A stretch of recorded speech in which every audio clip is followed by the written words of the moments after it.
Money laundering के मामले में झारखंड के पूर्व मुख्यमंत्री हेमंत सोरेन की गिरफ्तारी हुई। वैसे पूर्व अभी बहुत पूर्व नहीं हुए, अभी बिल्कुल दहलीज पर पूर्व हुए, क्योंकि इस्तीफा भी उन्होंने अभी जिस दिया है।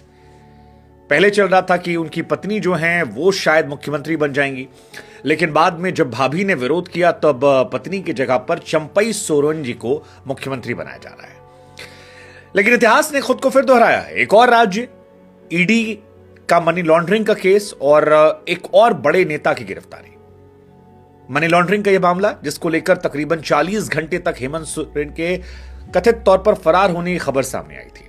पत्रकारों ने जब वो प्रकट हुए तो पूछा कि आप थे कहां पर, तो उन्होंने कहा कि आपके दिल में रहते हैं। लेकिन दिल में रहने के साथ साथ खबर यह आई कि हेमंत सोरेन को अंदेशा था कि वो गिरफ्तार होने वाले हैं। ईडी ने कई बार बुलाया था, वो गए नहीं थे और यह तय था कि जब जाएंगे तब गिरफ्तार हो जाएंगे। इसीलिए शायद हेमंत सोरेन ने 2 अलग अलग कागजों पर दस्तखत करवा लिए। एक कागज पर करवाए जहां पर उनकी पत्नी का नाम था कल्पना सोरेन जी का, और दूसरे कागज पर जहां पर चंपई सोरेन जी का नाम था। लेकिन क्योंकि घर से ही बड़े भाई की पत्नी ने कहा कि ई ना चौलबे, तुम नहीं तो तुम्हारी पत्नी, ऐसा नहीं होगा, या तो तुम या हम, परिवार से हम, बड़ी भाभी हम। और उसी के बाद हेमंत सोरेन ने चंपई सोरेन का नाम किया। हालांकि उनके 43 विधायक राज्यपाल के दफ्तर के बाहर खड़े हैं, कह रहे हैं जी आंकड़ा 42 का है, हम 43 हैं। आज ही रात को मुख्यमंत्री, इधर गिरफ्तारी से पहले मुख्यमंत्री ने वहां के राज्यपाल सीपी राधाकृष्णन जी को अपना इस्तीफा सौंप दिया है।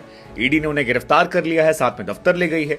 दोपहर 1 बजे से उनसे पूछताछ हो रही थी, तकरीबन 7.5 घंटे उनसे पूछताछ हुई और इसके बाद ईडी ने उन्हें गिरफ्तार करने का फैसला किया। अब खबर यह है कि अगले दिन सुबह 10 बजे कोर्ट ले जाया जाएगा। इसके बाद इसको लेकर सुनवाई होगी। फिलहाल जो गठबंधन उनका है उस पर, सरकार पर तो खतरा नहीं है, क्योंकि 81 सदस्य वाली जो झारखंड में विधानसभा है उसमें 43 आंकड़ा होता है, जादुई आंकड़ा जिसे छुआ जाता है।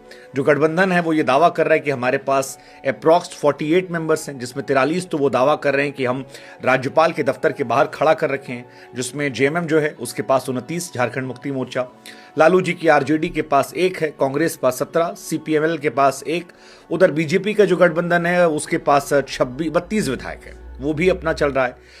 हालांकि राजभवन जो विधायक गए थे उन्हें वहां से 5 मिनट में थैंक यू कर दिया गया, जिसके बाद विधायक जो है वो राज्यपाल के दफ्तर के बाहर हंगामा कर रहे हैं कि जी आज रात को ही हमारे मुख्यमंत्री चंपई सोरेन जी को शपथ दिला दी जाए। अब इतना सब आसान तो है नहीं, मतलब सियासत में दोनों साइड से दांव पेच है। इधर आरोप लग रहा है कि भैया फंसाया जा रहा है, उधर आरोप लग रहा है गलत किए थे तब जाया जा रहा है। इधर डर सरकार को लेकर भी है, कहीं सरकार जो है वो अधर में ना फंस जाए।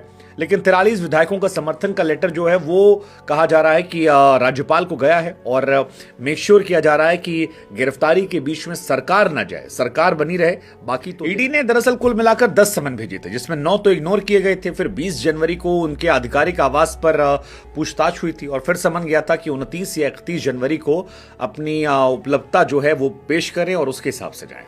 फिर हेमंत सोरेन के गायब होने की कहानी आ गई कि वो गायब हो गए। लेकिन फिलहाल चंपई सोरेन जी जो हैं वो मुख्यमंत्री बन गए हैं और हमें लगा उनके बारे में बता दें आपको, क्योंकि राज्य के नए मुख्यमंत्री हैं। 68 साल उनकी उम्र है, काफी सीनियर व्यक्ति हैं। पढ़ाई लिखाई में मैट्रिक पास हैं, पत्नी है, 4 बेटे हैं, 3 बेटियां हैं, 8 लोग परिवार में हैं। झारखंड मुक्ति मोर्चा के उपाध्यक्ष हैं, सरायकाला सीट से विधायक हैं। काफी लंबा पॉलिटिकल करियर है। 91 में पहली बार निर्दलीय जीते थे, 93 में फिर 95 में फिर उसके बाद झामुमो के टिकट पर जीत हासिल की।